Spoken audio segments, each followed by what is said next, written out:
Bismillah. Assalamualaikum, salam sehat dan salam bahagia semuanya. Hari ini ketemu lagi dan di video ini saya akan menceritakan sedikit koleksi saya. Hari ini kita ngomongin koleksi komik saya. Ya banyak lah koleksi. Banyak, ada novel saya punya, ada buku-buku motivasi, buku religi, yang paling banyak sih buku pelajaran. Karena hidup di Indonesia ini dari kecil sampai besar itu buku-buku praktis adalah buku yang kita kumpulkan sama buku-buku buku wajib sekolah ya, apa namanya itu.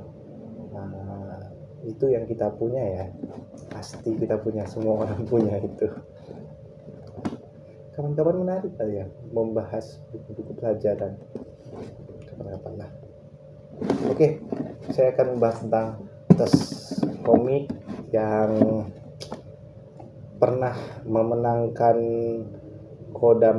Kodansha Manga Award ke-34, yaitu Giant Killing. Saya nggak punya lengkap ya, nggak dari seri 1. Saya pertama kali baca ya seperti banyak bacaan saya pertama kali membaca itu dari tempat sewa. Jadi saya mengenal buku itu dari 2 tempat, di rumah sama di tempat penyewaan. Kalau zaman dulu tuh ada tempat penyewaan, dia menyewakan komik, novel, banyak lah buku biografi juga banyak ya, yang populer, mungkin biografi pemain sepak bola. Dulu itu saya pernah baca biografi siapa, Michael Schumacher ya, F1, pembalap F1 ya, saya pernah baca di situ juga. Kemudian majalah, ya menyewakan majalah juga. Wah, dulu tuh sangat menyenangkan punya tempat sewa di dekat tempat tinggal kita. Mungkin kita cuma sekarang mengenal manga atau jenis-jenis buku kayak gini ya, rata-rata begini. Kalau dulu kan, kalau komik Cina itu bentuknya kayak majalah. Wah, saya nggak ingat itu apa aja. Wah, seru-seru lah pokoknya. Komik Cina, komik Korea.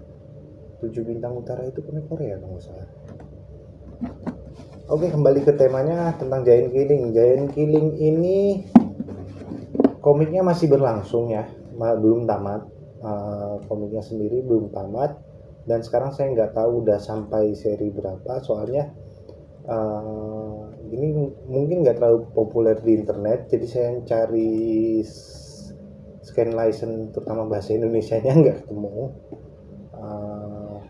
Kemudian saya sejak pandemi berapa kali ke Gramedia, itu saya belinya kan di Gramedia, karena ini kan cetakan Gramedia juga ya. saya beli di Gramedia itu, sampai sekarang mentok di ini yang saya punya nih, di 60, mana ya yang paling tinggi saya ya, di komik seri 51 terakhir. Nah itu yang saya nggak tahu kenapa sampai nggak terbit lagi. Apa karena pandemi ini berpengaruh pada efisiensi sehingga tidak semua judul, karena memang ya kalau saya lihat di itunya sendiri, di Gramedia-nya sendiri itu nggak apa namanya itu, kurang diminati komik Giant Killing ini. Memang sih orang sekarang juga, saya ke Gramedia, komik sendiri ya tidak terlalu diminati sepertinya, karena udah ada scan license itu ya, jadi orang baca lewat itu. Padahal menurut saya ya paling menarik bacanya ya baca komik itu ya baca cetak daripada baca lewat handphone. Bisa memahami mendalami karakter dan baca bolak-balik itu enak sekali. Oh ini ketinggalan, lupa. Kemudian saya kalau punya sendiri ya, kalau kayak gini lagi baca, rupanya ada cerita yang bersangkutan dengan cerita sebelumnya, saya akan membaca, langsung cari, langsung bisa menemukan bukan menemukan ya, mencarinya dengan mudah. Oh bukan di sini, oh bukan di sini, oh bukan di sini, kayak gitu. Bisa dibuka-buka terus menerus. Saya nyusun dikit, saya itu punya seri berapa saja? 9, 48. Ini kayaknya juga ada yang hilang atau terselip nih. Seingat saya itu, coba lihat.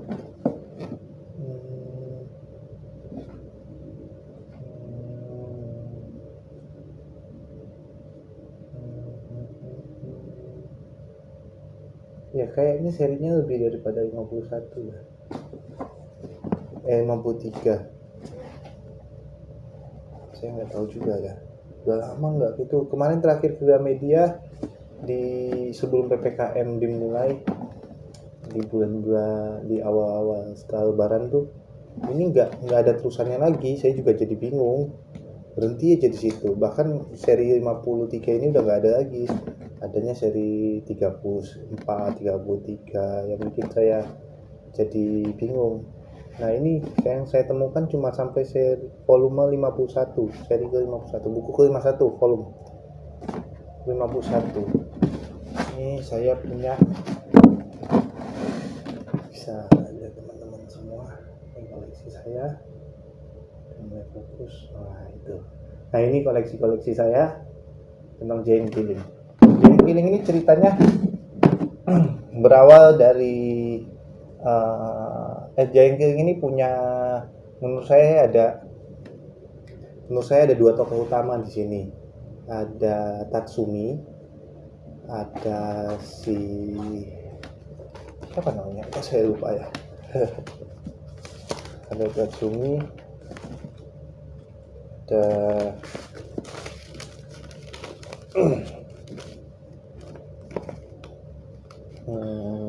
saya lupa namanya siapa.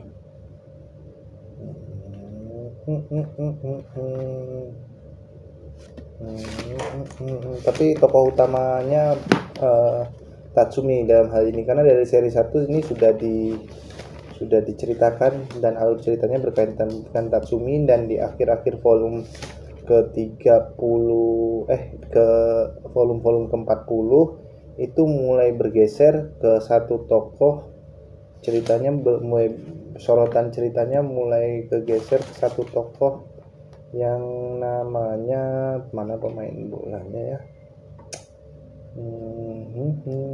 kayak lupa sendiri, sudah lama nggak bacanya.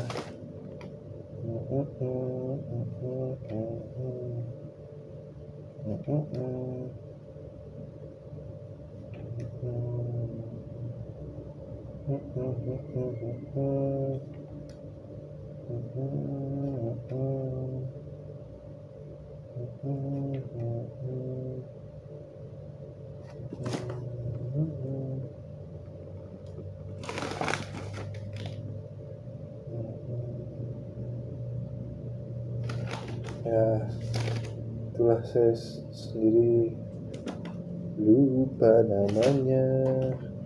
Ini nggak ada tokoh-tokohnya apa ya, ada di seri berapa ya, biasanya di tokoh-tokohnya di depan cerita ya, ini nggak ada di depan cerita,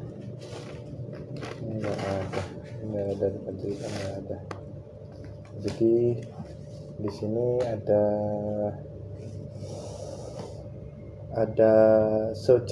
cerita tentang klub ya. Fokus awalnya kepada si Tatsuminya itu adalah seorang yang melatih di klub tersebut. Dia berawal dari cerita Tatsumi diundang oleh sebuah klub yang East United,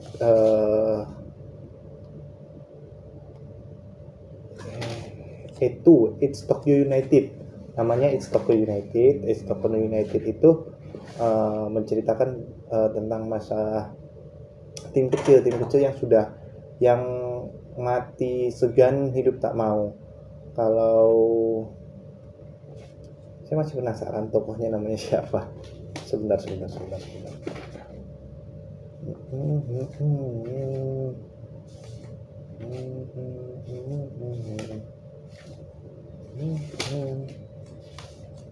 Tara tara tara tara. Wah, saya lupa namanya siapa. Kok nggak muncul ya di seri-seri terakhir nih. Yaitu Tsubaki, namanya Tsubaki. Jadi di Giant Killing ini menceritakan, awalnya itu hanya menceritakan tentang sebuah klub yang acak-acakan maksud dalam arti kata ini mati segan hidup tak mau.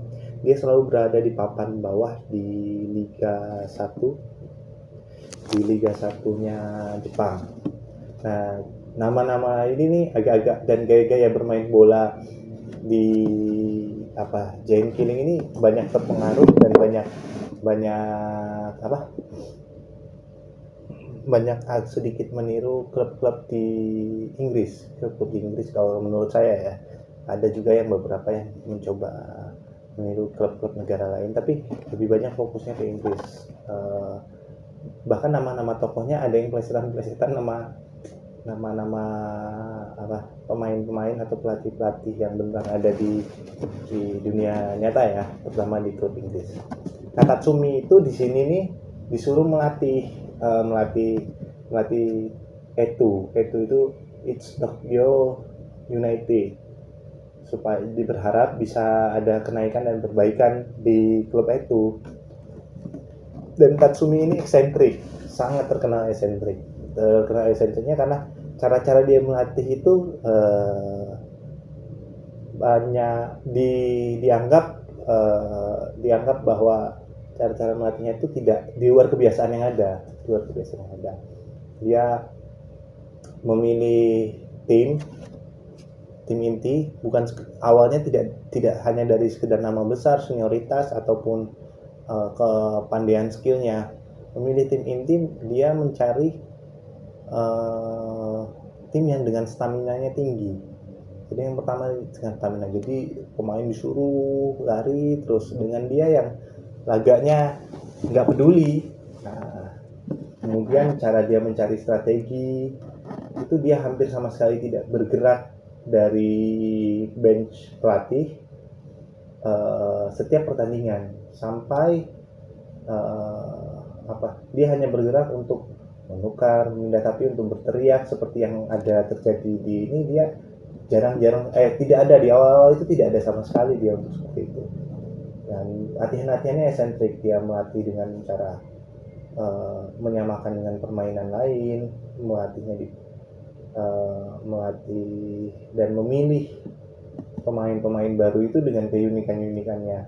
Dia selalu menyerang, terkenal dengan beberapa seri dikatakan oleh pelatih klub lain yang menjadi saingannya bahwa Tatsumi ini bisa selalu mencoba mengalahkan atau melawan lawannya hanya dengan memanfaatkan kelemahan lawannya. Jadi dia orang yang pintar mencari kelemahan. Nah, dalam mengorganisir tim ini juga eksentrik, dia siap menerima kekalahan. Jadi di awal-awalnya itu dia selalu kalah dan selalu seperti mencoba-coba untuk timnya, dan dia mencoba itu terus sampai akhirnya di pertengahan musim dia sudah sampai dia siap terus menerima kekalahan sampai dia mendapatkan target apa yang diinginkannya. Nah, kemudian di sini ya biasa ya, namanya olahraga ya, konflik individu pemain itu dimainkan di hampir di setiap serinya. Kaptennya yang berselisih dengan Tatsuminya sendiri, dan yang lebih mantapnya lagi, Tatsumi ini mantan partner dari kapten klub yang masih aktif. Nah, itu ada dilemanya dan kehebohan. Bagi yang suka komik olahraga, ini sangat saya sarankan ya, karena konflik-konfliknya itu sangat menarik, dan cara menggambarkan keseruan permainan bola itu menurut saya dapat banget di komik ini. Nah, kita coba baca satu ya, kita acak ya. Oh ya, saya lupa. Setelah akhirnya meningkat, Tatsumi yang terkenal nyebelin, eksentrik, itu rupanya ada juga yang pernah langsung diakui sama sama pemain-pemain lain, sama klub-klub lain, pelatih-pelatih lain. Pernah di saat pembukaan liga, pernyataan dia di depan pers langsung jadi nggak headline tapi masuk koran kalau diceritanya. Dia menyatakan satu hal, kehadiran saya di sini tidak menyatakan akan memperbaiki itu atau memenangkan liga, tapi kehadiran dia di Liga Jepang ini akan membuat Liga Jepang lebih menarik. Wah, itu menjadi sorotan bagi semuanya. Kemudian karena pernyataan yang seakan sombong itu ya dilema dilewatkan. Dan ada juga dia yang seru itu pada bagian saat dia dipilih jadi pelatih tim junior di saat ada laga amal, laga free match untuk All Star dan Old Star di Jepang. Nah, itu keseruannya lagi, dia dipilih dan dia membuktikan diri, dia bisa meramu sebuah tim dalam waktu singkat. Wah, itu suatu yang luar biasa lagi, yang momen emosionalnya dapet lah kalau menurut saya. Nah, mungkin setelah itu diceritakan juga di sini bahwa Tatsumi itu berhasil selain membuat tim yang lebih baik, dia berhasil menaikkan kemampuan individu terutama pemain muda di klubnya. Klub yang selama ini tidak pernah diperhatikan dan bahkan pemainnya tidak pernah ada yang masuk tim nasional, akhirnya meloloskan satu orang. Nah, disitulah mulai bergeser kalau menurut saya. Jalan ceritanya mulai agak bergeser dan bercampur antara konflik di sendiri yang harus menang, bergeser juga kepada bagaimana membangun mental seorang pemain dari nol, dari pemain yang sangat pemalu tapi dipercaya karena kemampuan dan kehebatannya.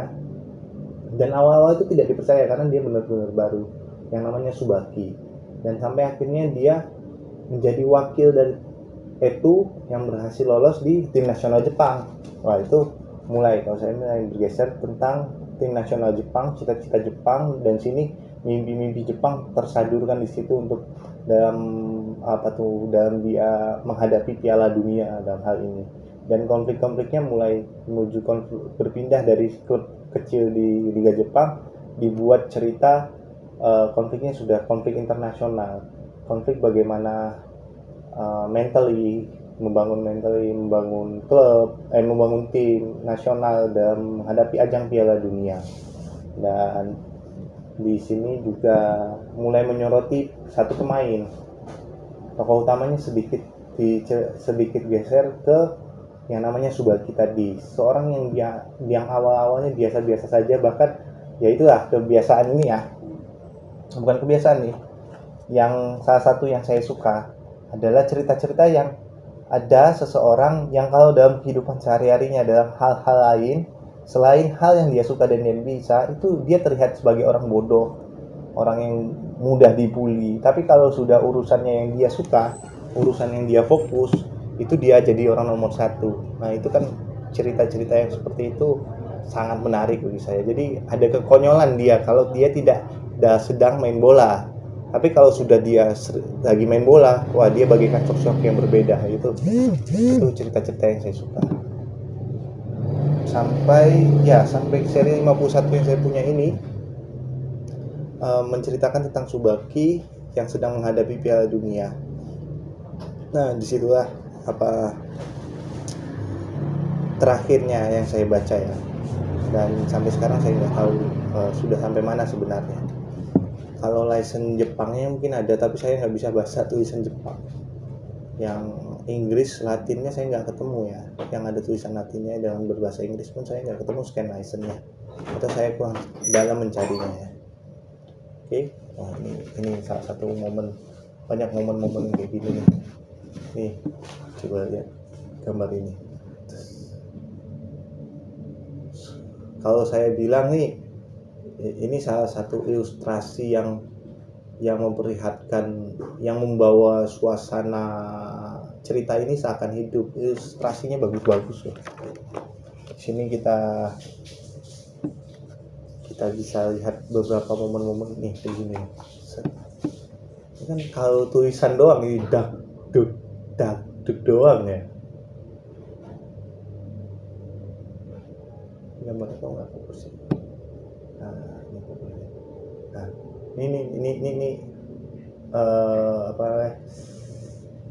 Bisa kita lihat bahwa emosinya dalam menggambarkan sebuah pertandingan itu dapet. Recommended banget sih kalau untuk teman-teman yang suka baca cerita olahraga, komik terutama olahraga. Ini ada manga yang keren. Nah, judulnya Giant Killing. Silakan mencoba.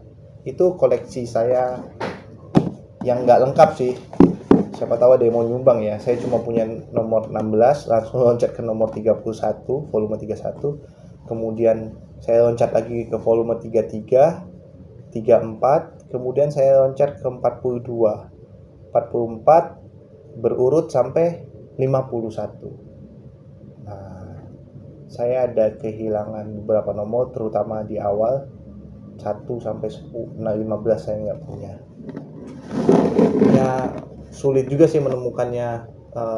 Saya ngoleksinya udah mulai telat saat punya duit, udah jauh dari tempat penyewaan. Saya baru mulai mengoleksinya dengan mengumpulkan, ya dulu cuma sebulan sekali saya jajan ginian dan harus memutuskan beli komik yang mana.